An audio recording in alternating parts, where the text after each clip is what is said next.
Hello friends, good morning. तर स्वागत आहे तुमचं आपल्या नवीन एका लॉंग व्हिडिओमध्ये। तर जसं की आपण गावाकडचे व्लॉग्स अजून 2 शिल्लक आहेत, बाकी आहेत। तर आपण इथून चाललो होतो मावशींच्या घराकडून। आता आपण चाललो होतो मूळ ठिकाणी, ज्यासाठी आपण आजचा गावाकडे येण्याचा प्रोग्राम आयोजित केलेला। तर आपण चाललो होतो धुमकाईच्या यात्रेला। तर धुमकाईच्या यात्रेला आपण मागच्या वर्षी आलो होतो याच राणामध्ये त्यांची धुमकाईची यात्रा होती, मीरा मावशींची। पण यावेळेस आहे आमच्या मामांची जत्रा, बोकडाची जत्रा। तर धुमकाईला दिवाळी झाल्यानंतर 8 दिवसांनी बोकडांची जत्रा असते, म्हणजे जत्रा असते त्याला। ज्यांचे नवस असतात ते बोकड वगैरे कापण्याचा प्रोग्राम असतो। तर आणि मग अशा प्रकारे आम्ही चाललो होतो त्या जत्रेसाठी। आमच्या मामांचा नवस होता तो पूर्ण झालेला आणि त्यासाठीच आम्ही त्या जत्रेसाठी चाललो होतो। तर अशा प्रकारे मग अगदी मावशींच्या घरापासून 10 मिनिटाच्या अंतरावरती ही धुमकाई देवी आहे। धुमकाई माता देवी मंदिर आहे। हे मंदिर छोटंसं आहे, पण देवीची महती खूप मोठी आहे आणि इथं खूप मोठी जत्रा भरते। आणि यांनी ना म्हणजे नेक्स्ट मंगळवारी ठेवलं होतं बोकडाचा प्रोग्राम। आणि तो बोकडाचा प्रोग्राम जो असतो, जत्रा जी असते ती आधीच होऊन गेलेली, त्याच्यामुळे इथे तुम्हाला पाहावी जशी वाटेल तशी गर्दी नाही आहे, पण खूप गर्दी असते। आम्ही मुळेची जेव्हा जत्रा असते तेव्हा आलेलो, खूप पाळणे वगैरे जत्रा अशी कशी भरती तशी जत्रा पाहायला मिळते। आता इथे आम्ही गेल्या सवासणीचा प्रोग्राम सुरू होता। ॲक्च्युली आम्ही पुण्यावरून जवळपास राशींच्या 5 किलोमीटर अलीकडंच हे देवी आहे। एवढं लांब आलेलो, त्याच्यामुळे आम्हाला झालेला उशीर आणि आम्ही स्टॉप घेत आलतो, त्याच्यामुळे आम्हाला उशीर झालता, म्हणून तो प्रोग्राम ऑलरेडी चालू झालेला। तर इथे गेल्या मग आई वगैरे जे मटण वगैरे खात नाहीत त्यांच्या मग सवासणी बसवलेल्या।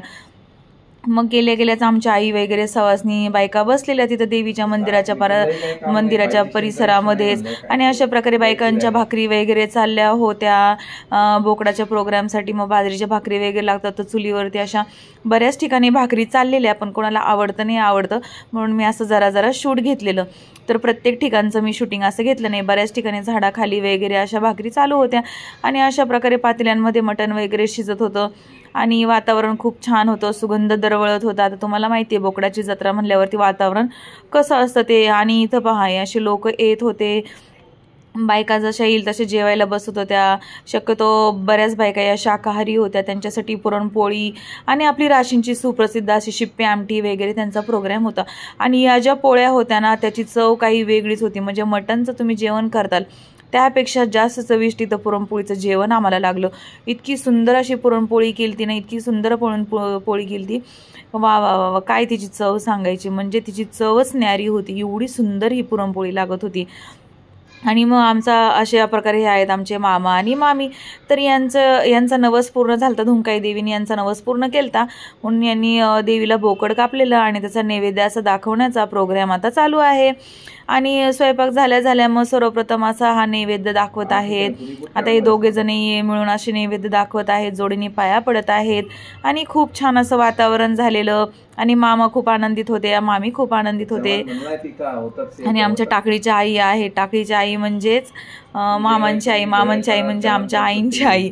अशा प्रकारे आम्ही त्यांना म्हणतो टाकडीची आई, का तर त्या टाकडीची आई आहेत म्हणून। आणि अशा प्रकारे मग बाजरीची भाकरी नैवेद्य वगैरे सगळं काही दाखवण्याचं हे चालू होत्या, विधी चालू होत्या। आणि अशा प्रकारे खूप सुंदर प्रकारे स्वयंपाक वगैरे झालता।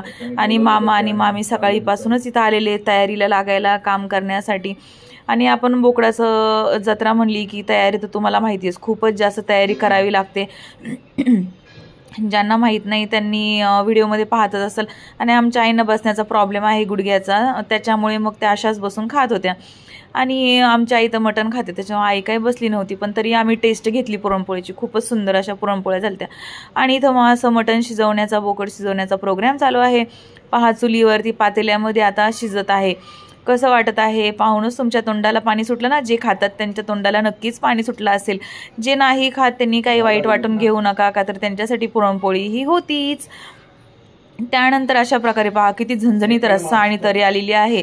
आमच्या मामींचे जे भाऊ आहेत ना ते असं मटणचा हे बनवत होते। मामा जे आहेत ना ते कर्जचे मामा आहेत, ते अशा प्रकारे मटणची भाजी बनवत होते।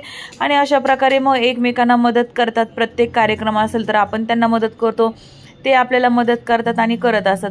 आणि सर्व हायजीन प्रकारे आम्ही हा प्रोग्राम आमचा झालेला।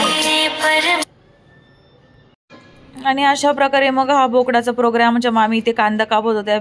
त्या सकाळपासून खूप काम करत होत्या. आता अशी जत्रा म्हणल्यावरती काम तर असणारच, खूपच काम होतं.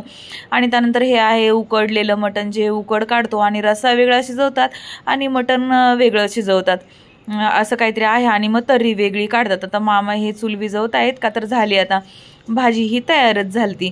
आणि अशा प्रकारे भाजी तयार झाली की लगेच लोक जेवायला बसतात, का तर लांबून लांबून लोक आलेले असतात आणि सकाळपासून उपाशी वगैरे असतात. त्याच्यामुळं मग लोक असं जेवायला बसतात. तुम्हाला मधून मधून आवाज येत असेल तर आमच्या मिस्टर दिघींची आज चालू आहे मीटिंग. सॅटर्डे आहे पण तरी त्यांची मीटिंग चालू आहे.